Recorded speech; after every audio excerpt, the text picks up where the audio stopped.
split rings and brush. Here two figures given. Figure number 4.27 is the first position of the armature. Here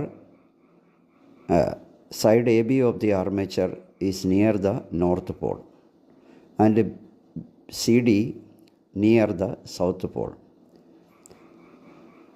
ഇപ്പോൾ current flow ചെയ്യുന്നത് a to ബിയിലേക്കും similarly from c to ഡിയിലേക്കുമാണ്. ഇവിടെ brush B1ഉം split rings R1ഉമായിട്ട് കോണ്ടാക്റ്റാണ്. അതുപോലെ തന്നെ B2ഉം R2ആയിട്ട് കോണ്ടാക്റ്റാണ്. ഇപ്പോൾ എ ബി എന്ന് പറയുന്ന സൈഡിലെ ഫോഴ്സ് ഡൗൺവേഡിലും സി ഡിയിൽ അത് അപ്വേഡുമാണ്. ഇത് നമുക്ക് ഫ്ലെമിങ്ങിൻ്റെ ലെഫ്റ്റ് ഹാൻഡ് റൂൾ യൂസ് ചെയ്ത് മനസ്സിലാക്കാം. ഇനി ഒരു ഹാഫ് റൊട്ടേഷൻ കഴിയുമ്പോൾ, അതായത് 180 ഡിഗ്രി തിരിഞ്ഞ് കഴിയുമ്പോൾ ആർമേച്ചറിലെ സൈഡ് എ ബിയും സി ഡിയും ഇൻ്റർചേഞ്ച് ചെയ്യും. ഇപ്പം സൈഡ് സി ഡി എന്ന് പറയുന്നത് നോർത്ത് പോളിൻ്റെ അടുത്തും എ ബി എന്ന് പറയുന്നത് സൗത്ത് പോളിൻ്റെ അടുത്തുമായിരിക്കും. അപ്പോൾ ബ്രഷുകൾ അവിടെ തന്നെയാണ്, പക്ഷേ സ്പ്ലിറ്റ് റിങ്സുകൾ പരസ്പരം മാറി. അതായത് ഇപ്പോൾ സ്പ്ലിറ്റ് റിങ് B1ഉമായിട്ട് കോണ്ടാക്റ്റിലിരിക്കുന്ന R2ഉം അതുപോലെ B2ഉമായിട്ട് കോണ്ടാക്റ്റിൽ വരുന്ന R1ഉമാണ്. ഇപ്പോൾ കറണ്ടിൻ്റെ ഡയറക്ഷൻ D2Cയിലേക്കും അതുപോലെ തന്നെ B2Aയിലേക്കുമാണ്. പക്ഷേ ഒരു കാര്യം നമ്മൾ മനസ്സിലാക്കേണ്ടതുണ്ട്.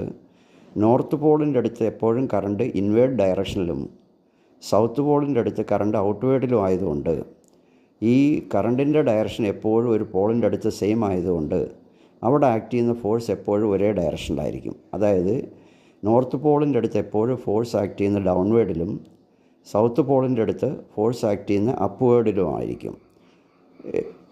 അതുകൊണ്ട് ആർമേച്ചർ അതിൻ്റെ റൊട്ടേഷൻ കണ്ടിന്യൂ ചെയ്യും. അപ്പോൾ ഈ ആർമേച്ചർ ഇങ്ങനെ റൊട്ടേറ്റ് ചെയ്യാൻ കാരണം ഓരോ ഹാഫ് റൊട്ടേഷൻ, അതായത് 180 ഡിഗ്രി കഴിയുമ്പോഴും ആർമേച്ചറിൽ കൂടിയുള്ള കറണ്ടിൻ്റെ ഡയറക്ഷൻ ചേഞ്ച് ചെയ്യുന്നുണ്ട്. ഈ കറണ്ടിൻ്റെ ഡയറക്ഷൻ ചേഞ്ച് ചെയ്യാൻ സഹായിക്കുന്നത് അതിനകത്ത് ഉപയോഗിച്ച സ്പ്ലിറ്റ് റിങ്ങുകളാണ്. അതുകൊണ്ട് അതിനെ നമ്മൾ സ്പ്ലിറ്റ് റിങ്സ് കമ്മ്യൂട്ടേറ്റർ എന്ന് പറയും. കമ്മ്യൂട്ട് എന്ന് വെച്ചാൽ ചേഞ്ച് ചെയ്യുക എന്നാണ് അർത്ഥം. അപ്പോൾ ഒന്നുകൂടി, ഇവിടെ ആർമേച്ചറിൽ കൂടിയുള്ള കറണ്ടിൻ്റെ ഡയറക്ഷൻ ഓരോ ഹാഫ് റൊട്ടേഷൻ കഴിയുമ്പോഴും ചേഞ്ച് ചെയ്യുന്നതോ ഈ ചേഞ്ച് ചെയ്യാൻ സഹായിക്കുന്നത് സ്പ്ലിറ്റ് റിങ്സ് ആണ്. അതുകൊണ്ട് അവയെ സ്പ്ലിറ്റ് റിങ് കമ്മ്യൂട്ടേറ്റർ എന്ന് പറയുന്നു. ഒന്നുകൂടി ആവർത്തിക്കുന്നു. ഇവിടെ ഒരു ഒരു DC മോട്ടോറിൻ്റെ മെയിൻ പാർട്സുകളാണ്. NS എന്ന് പറയുന്നത് അതിൻ്റെ ഫീൽഡ് മാഗ്നറ്റാണ്. ABCD എന്ന് പറയുന്നത് അതിൻ്റെ ആർമേച്ചറാണ്. PQ